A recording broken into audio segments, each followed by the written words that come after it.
The field of content creation has really been changed by AI, like so many other aspects of our society. And we want to hone in on this and how you can use that as a content creator. I'm Terry Brock, and I'm joined by Gina Carr, my partner here at Stark Raving Entrepreneurs, where we talk about what's going on with creating this and using it. Gina, what do you see happening in the field of content creation, how it's being impacted by AI? Well, for people that are embracing these tools, it's never been easier for them to create content, which enhances their brand, which can certainly result in additional bookings, depending on what field they're in. And that can mean that they're speakers, authors, business leaders in a variety of fields, especially service professionals.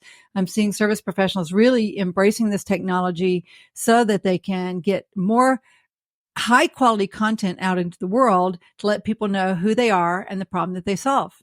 Yeah, I think so. We're seeing it change a lot of the ways that professional speakers are using it, the way that podcasters are using it, and AI is definitely changing our world. It's something that we need to stay in touch with and really focus on. When we think about it, it's almost like it's magic, Gina. I think it's amazing what we can look at with it, with predicting trends. And it takes a lot of those tasks that are really laborious, and we really don't need to have people doing that. We can let machines do it. This is a natural trend that we've seen throughout history.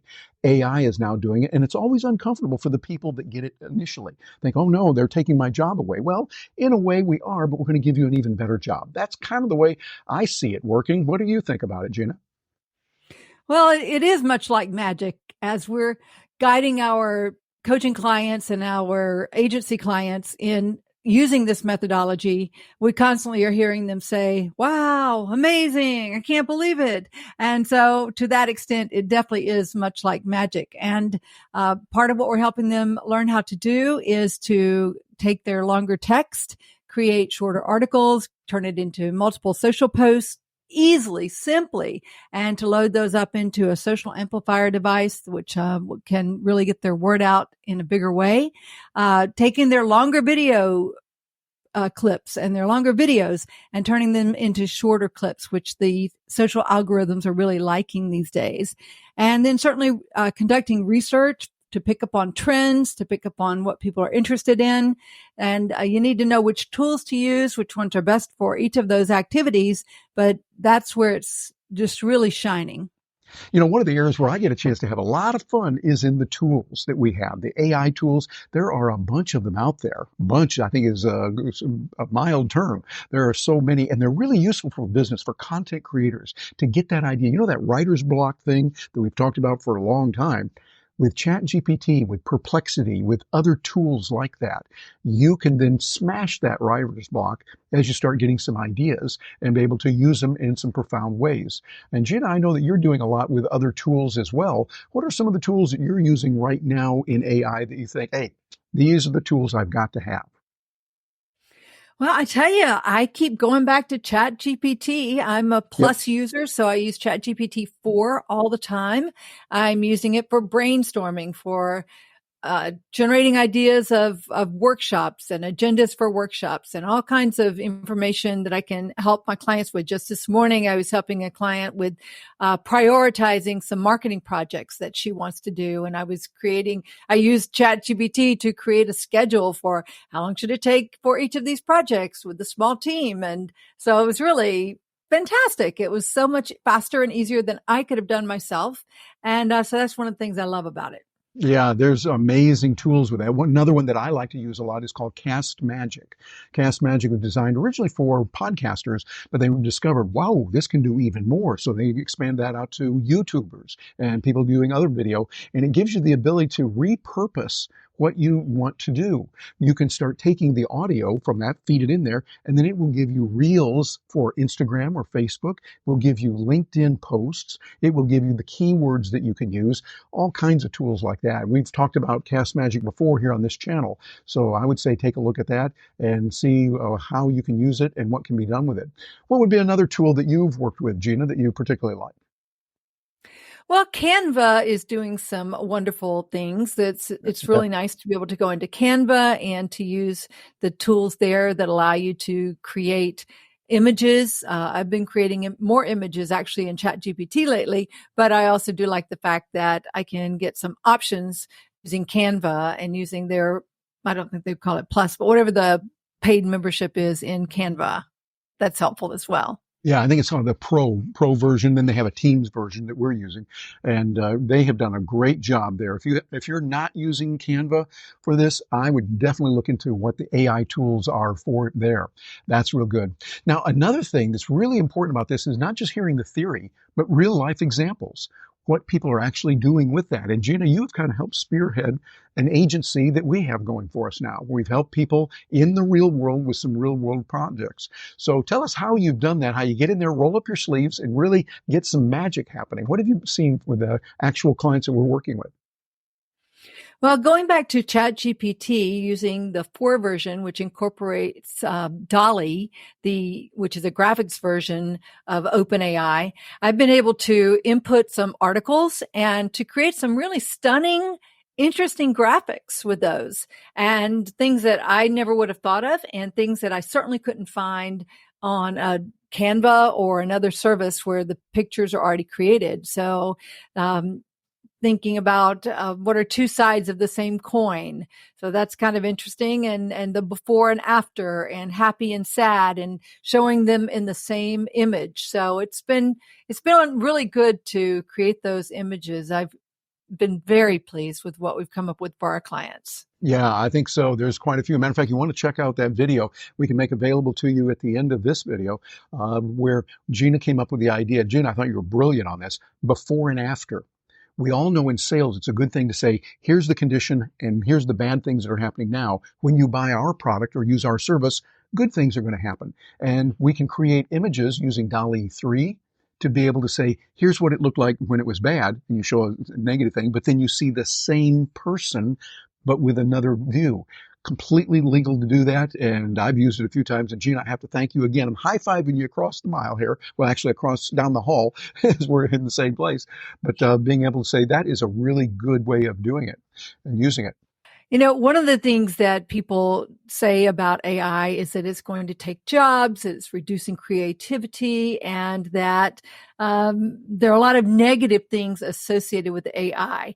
I do hear them and I do understand some of the concerns, but overall I see it as such a positive innovation for society. And whether there's some bad things that come along with it or not, it's here to stay. And I think we need to make the most of it. And the people who are using it for good need to use it as much as they can so that they understand it when people who are using it for bad try to co-opt it and use it for the bad purposes. What are your thoughts on that, Terry? Well, it's interesting. I just had a call before we did this. We're doing this recording here with a friend of mine, a friend of ours, who is doing a lot of coding and doing a lot of programming and training. His boss has told him and the other developers at their company, do not use AI, because it might not be legal to do this, or we might not have the code there. We need to know more about it. Well, I can appreciate what that boss is saying, but at the same time, lawyers are on top of this. It is a field that's kind of murky, and before you do anything, make sure you get sound legal advice. That's not what I'm offering here. I had one class in business law in the MBA program. That does not a lawyer make, so I am definitely not. But there's a lot of ramifications of what's going to be there. Who owns this? Who owns that? And there's constantly changes that are going on. One thing that we found out from Russ Riddle, a friend of ours who is a lawyer who is working with copyright, is often it's good to go to copyright.gov/AI. Write that down. Copyright.gov, G-O-V/AI. And that'll give you some of the latest and most revealing status of where we are currently and what has happened. I was looking at that just a few moments ago, showing my friend that, and take a look at it. So I think there's a lot of applications there and some good things we have, but just be cautious and be careful, making sure you get sound legal advice on what to do. And then when we talk about the future of AI, whoa, Deli, it is amazing. I am excited to see what's happening with it and how we're going to be able to use it in many more ways. Right now, we're using it for writing. And we recommend when you're using this for writing, use it as a way to smash through the writer's block, to give you some ideas. We're using a tool right now from a client of ours called Content Cloud.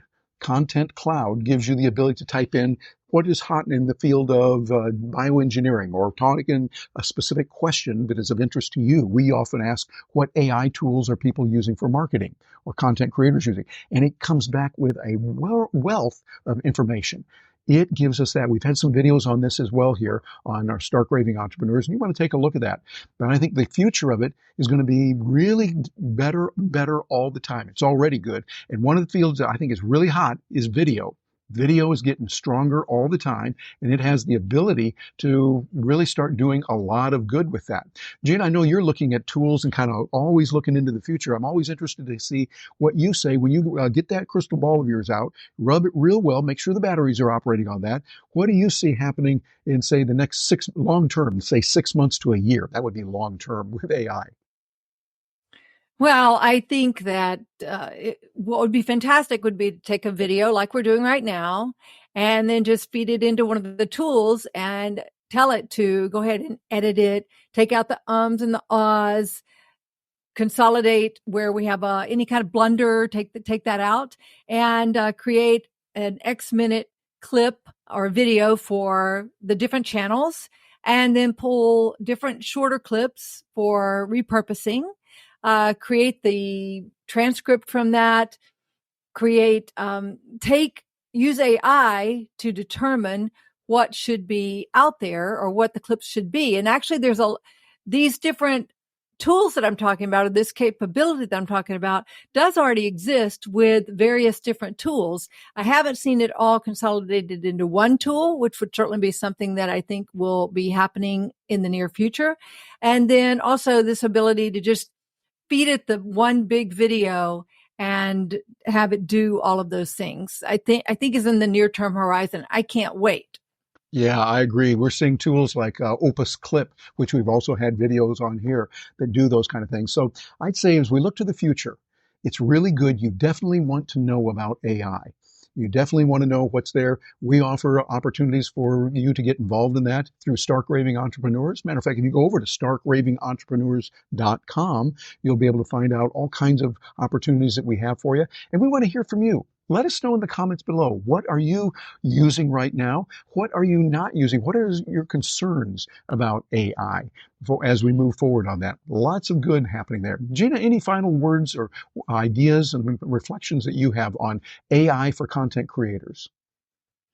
Well, I love that in our Stark Raving Entrepreneurs program that we provide lab opportunities for our members to share with us what they're doing, to look under the hood of different tools, as well as to learn how they can use these tools in their own business. So that's been very good, very rewarding. And I love that we're able to help people with that. And I'm just eager to see all the new things that are coming out and to create some of our own. There are definitely some specific tools that our business owners, service professionals, authors, coaches, speakers need, and we're going to help them refine those tools and create their own GPTs that will help them. Absolutely. Well, Gina, thank you for your input today. And for those of you watching this, thank you for being here. I'm Terry Brock, and we look forward to hearing from you again.